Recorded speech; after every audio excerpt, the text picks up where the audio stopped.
Hey guys, Trisha here, so I'm going to be doing a video review on the ARES Amoeba Honey Badger. I believe it's called the AM-013. I will confirm it might be the AM-016. I can't remember off the top of my head, but it is the Honey Badger lookalike. Now, I have had multiple ARES M4s on my channel. Excuse me.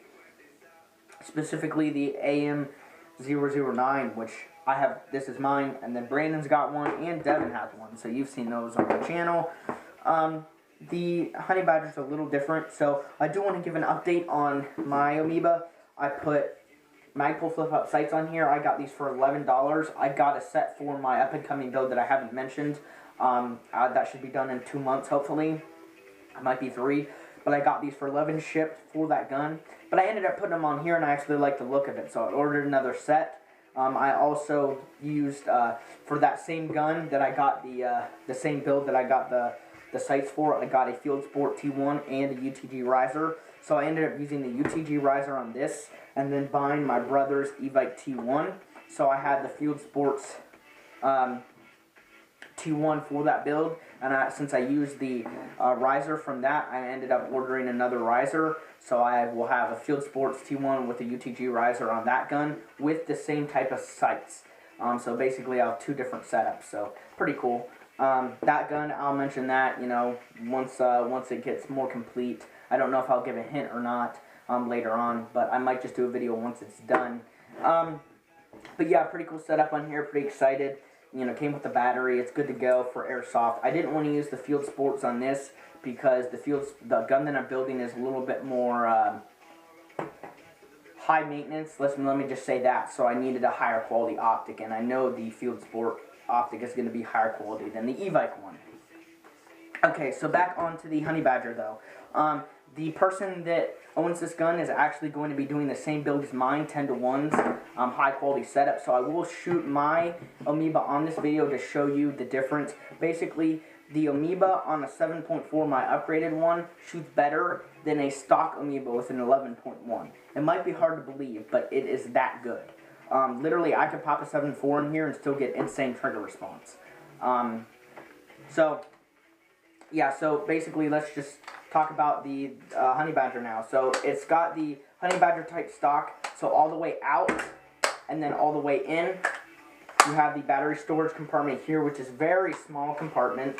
Now this does have the MOSFET in it, so you know, the MOSFET's built into it's a trigger board, so like a Spectre BTC, so you're gonna have plenty of room inside of here. When I say plenty of room, that's very vague because there's really not much room inside of here, but there is no MOSFET board in there, so it's just the Tamiya. He does have an 11.1, and I think he has a 7.4. I'll tell him that he needs to use an 11.1. This gun, especially upgraded, it'll run with the 7.4, and I'll show you that as proof with my gun, but honestly, an 11.1 is just going to give you ultimate performance. So it's got the stock assembly. I've heard that the stock assembly can be weak if you fall or whatever, but you could fix it, so it's up to you. I'm not too big of a fan of this stock. It just doesn't fit my shoulder that well, but that's just me. So the sights that are on here are the Troy replicas. They are plastic and they are non-adjustable. They're trash. They look nice, but they are just garbage. They're completely fake. The upper receiver and lower receiver is plastic. The lower receiver is basic, just like the standard Amoeba. Selector switch there, safe semi-full auto, extended mag catch, fake bolt lock, standard charging handle, dust cover, got the Amoeba rotary hop-up, Amoeba bucking, clear bucking, and the black inner barrel, which the black inner barrels are good. The hop-ups are good too, the buckings are trash, at least in most of them. This one actually shoots pretty good, but it is brand new. The upper receiver is a little different than your standard because the stock has to fold up into it. Or not fold, but slide into it. So that's a little bit different. The rail system is slightly different. It only has 1 screw to secure it, and that's why it wobbles a little bit. With the ARES Amoeba, the 009, it has 6 screws. And this has 0 wobble to the rail, but it does have barrel wobble. Whereas the Honey Badger has rail wobble, but no barrel wobble. The Amoeba actually comes with 3 rail segments, 2 short, 1 long, and it comes with the Honey Badger version comes with the hand stocks. I have a hand stop on mine because Brandon, my homie Brandon, hooked me up with it, and oh my gosh, it is so comfortable. So you get 2 of those and 3 rail segments. The owner has a Vulcan outdoor flashlight, which is good enough. It's not super bright, but for indoor, it's good enough. Oh, it's a pressure pad there, so when he holds it like this, he just squeezes his palm, and it'll turn on. Okay. He also has an EOTech XPS. I have no idea if this is real or fake. I have no idea. I think the guy is quite old, so it might be a real one. Honestly, he might have some real guns and bought one for it and ended up putting it on here. I don't know. I have no idea, honestly. But it's cool. I believe this is the XPS. I'm not an expert on these EOTech sites, but I do like this version. That's pretty much it. You got your Amoeba, nice Amoeba grip. You got the Amoeba MOSFET, the Amoeba metal rack piston. The bushings are trash inside of this gun. That's one flaw. The bucking is trash, and the motor's weak. So with Brandon's, he has a completely stock gun with bearings and a Lonex motor. I think it's a Lonex A1. I think it's an A1, and it runs really, really well. Devin, he's got a stock Amoeba with a Lonex bucking, bearings, and an SHS motor. And both of those guns work really well. Also, Brandon's, he has a G&G green in his gun, because the ARES ones just are not very good at all. So theirs are slightly upgraded. Mine is highly upgraded. I have a G&G hop-up, which is not the best, but the wheel is very tight, so it works 100% for me.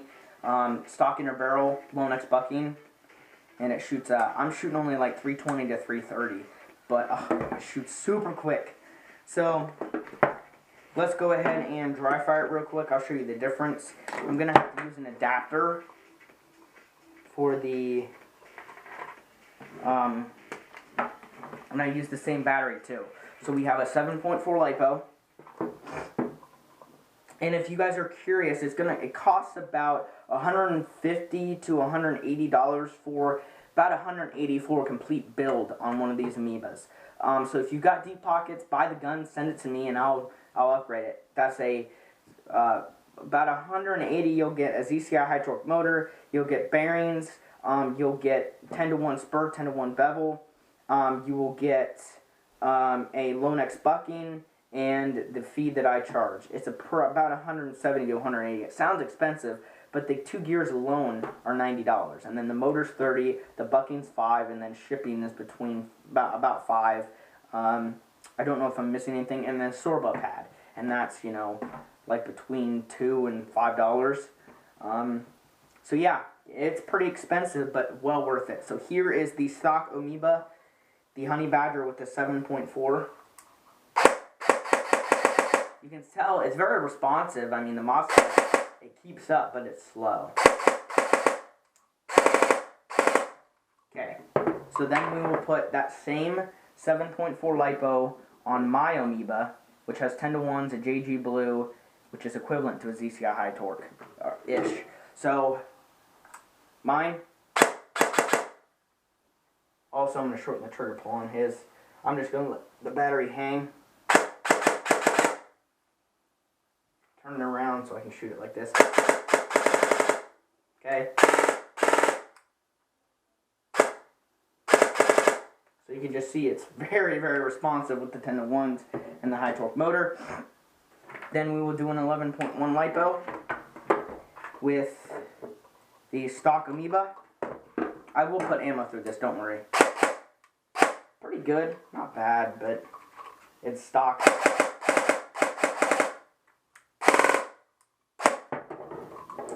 And then we'll put the same LiPo. I have a bigger one in my stock, but I'll just use the same one for the sake of consistency. So in my Amoeba,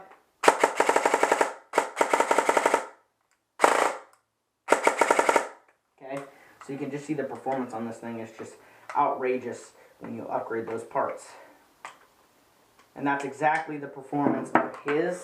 Mine shoots 320 to 330 with the 2. I don't know what his shoots, but most likely it'll probably shoot a little bit harder than mine, which is fine. It just won't cycle as quick, but, That's okay. Alright, let's go ahead and shoot it. This is a 11.1 LiPo. I'll ditch the 7.4. I already showed you how it dry fires with it. Got one mid-cap, G&P mid-cap full of .25s. Yeah, the light's not that bright.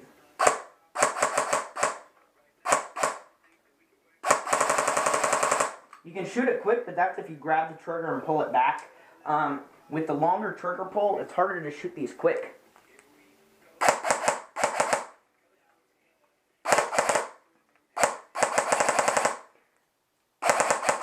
You can kind of get it if you limp wrist it. You can definitely get it going a little bit, but full auto. So pretty good rate of fire actually out of the box. I don't know what FPS this is shooting, like I said, but normally they shoot a little bit slower, so it is brand new, so it might just because it's brand new, the motor's not broken in yet, but rate of fire is not bad, actually.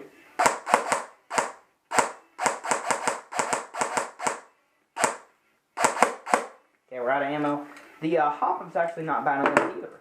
I was saying how the AMOEBA buckings are trash. This is the best one that I've seen, because the one that was in Brandon's, mine, and Devin's did not shoot very well. This one actually shoots pretty well, so maybe we won't upgrade the bucking. Probably not.